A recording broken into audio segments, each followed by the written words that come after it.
Hello everyone, my name is Jamin. Thanks so much for visiting my channel. In this video, I'm working on a Dell Vostro 14. This will apply to the 3400 series of models. I'll show you how to get inside, access your storage. So first thing, power down your computer the correct way. Make sure it's off and unplugged from your charger. We're then going to flip your computer over to access your bottom case screws. The screws noted with the red arrows, these screws will actually come out and you can set them off to the side. The screws here with the green arrows, these screws actually stay in the bottom case. You can't actually pull those out. Just keep that in mind when you're going at these screws. After you address all these screws, we're going to flip the computer over. Now we're facing our palm rest, and we're going to take a small flat pry tool. We're going to start here near where those green screws were, and we're going to start in the corner and pry that seam. Right in that seam, pry the palm rest up from the bottom case. If you get stuck somewhere, leave it. Go to the other side, continue in the other direction. Try not to put the pry tool too far in. You could damage some internal components. Just keep it on the edge. Go slow and firm, but careful.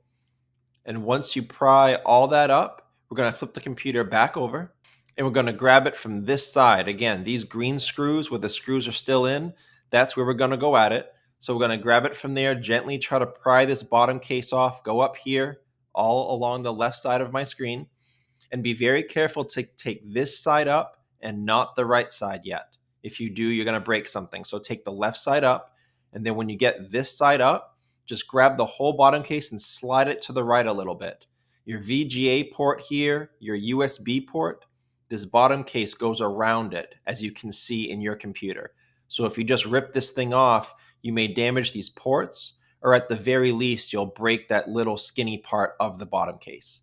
But if you slide the bottom case to the right, then you'll be able to take it off. After removing your bottom case, this is what you're looking at for the inside of your computer. So I'm just going to flip it around. Now, as a general computer repair side note, everyone, when I'm working on a computer in my shop, it's sitting on an anti-static mat. Either that or an anti-static bracelet are great ideas to avoid damaging anything in your computer when you're working on it. If you would like any help with tools or supplies for your project, there'll be a link below in the description. It'll show you many of the tools and supplies that I use in my shop for my repairs. Underneath that link in the description, there will be one more link. It'll have a list of all the replacement and upgrade parts for this specific model computer, just to make it easy for you to find those. Now, before I touch anything in a computer, I always remove or at least unplug my battery. A computer is safest to work on when as little power as possible is running through it. So here's your battery right down here. There's 4 screws holding the battery down, and then the battery plugs in right here by means of this black cable into the motherboard. So after unplugging the battery here, you can take it out a little bit, and then you'll have some wiggle room to grab it here right next to the connector and pull hard to get it out of the battery port. Or if you want to unplug it from the motherboard, you would fold down this black piece of tape over it, and then you would use your fingernails or a pry tool on either side of the white plug, and you would pull that out or wiggle it out of that port to the motherboard. But as goes for all wires and cables in a computer, try your best to not pull on the wires. You could damage them. Just pull close to the plug on each side.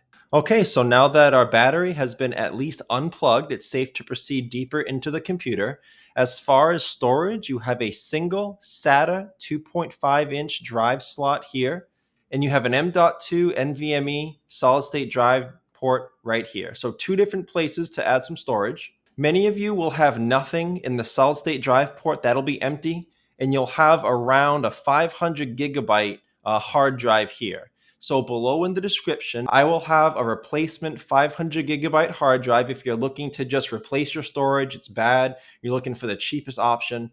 I will also have a solid state drive replacement for this SATA drive. So you can replace this with a solid state drive, but it'll be in a 2.5-inch SATA casing. So you can put a solid state drive in here. They're faster than hard drives. They break less often. It's a really good upgrade idea if you want to do that. So I will also have a 500-ish gigabyte solid state drive that can fit here, as well as a 1 terabyte solid state drive option for this SATA port. As far as the M.2 port down here, there's a single screw right down here above the speaker. You would take out that screw, you would plug your solid state drive, a long one, a 2280. You would plug that in here, hold it down, screw it down to fasten it, very easy. As far as this solid state drive, I will have a 500 gigabyte option in that list. I'll also have a terabyte option in that list if you want to upgrade.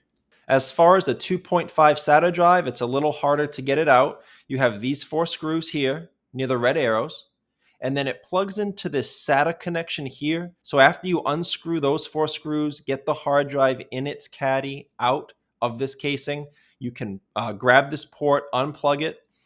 This plugs in, you can follow this wire down under your battery, and it plugs in right here near this green arrow. After you unscrew the hard drive caddy, there are 2 more screws on each side, this side and this side.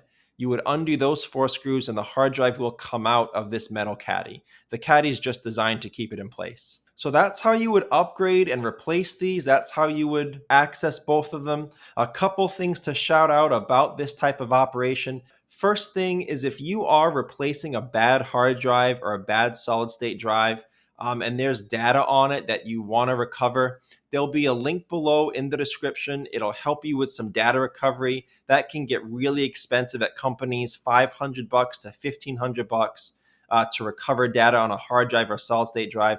I will have some DIY videos below in the description on how you can try to recover your own data at a fraction of that price if you're looking to DIY that.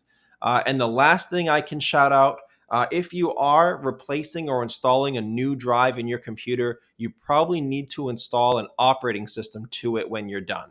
I will have 2 video links below in the description. One will show you how to install Windows 10 onto a Dell. The other will show you how to install Windows 11 onto a Dell computer. And if you would like more information on how to upgrade your RAM, I will have that as the end video. Once this video is done, I'll also throw that link in the description as well. But that's it for this video, how to get inside your 3490 and access your storage. Thanks again so much for watching. Please remember to like and share if this helped you out, if you think it can help someone else out.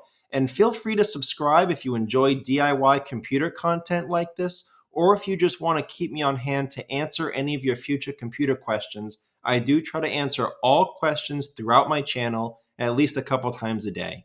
Also, feel free to check out the related links section below in the description. From time to time, I do try to add things in there that I think will help you with your general computer life, make it more productive, more enjoyable. So thanks again for watching, everyone. I look forward to seeing you on my next video.